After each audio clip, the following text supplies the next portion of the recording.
નમસ્કાર, તમે જોઈ રહ્યા છો પ્રાઇમ દર્શન ન્યૂઝ સત્યની સાથે। અરવલ્લી જિલ્લાના ભિલોડા ખાતે આરસીએમ દ્વારા સેવા, સ્વાસ્થ્ય અને સંસ્કાર અંગે લોકોમાં જાગૃતિ લાવવા ભવ્ય રેલી યોજાઈ હતી। ભિલોડાના મુખ્ય બજારમાં યોજાયેલી રેલીમાં મોટી સંખ્યામાં લોકો જોડાયા અને બેરોજગારી હટાવો, આરસીએમ અપનાવો તેમજ સ્વદેશી અપનાવો, દેશ બચાવો જેવા સૂત્રોચ્ચાર સાથે જનજાગૃતિ ફેલાવવામાં આવી।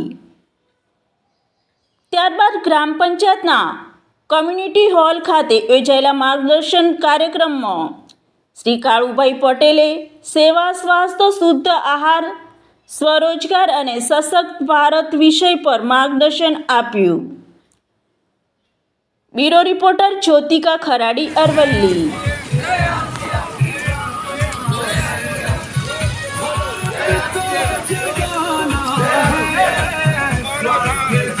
कैसा हो हमारा खानदान हो, देश बचाओ, स्वदेशी अपनाओ, देश बचाओ, स्वदेशी अपनाओ, देश बचाओ।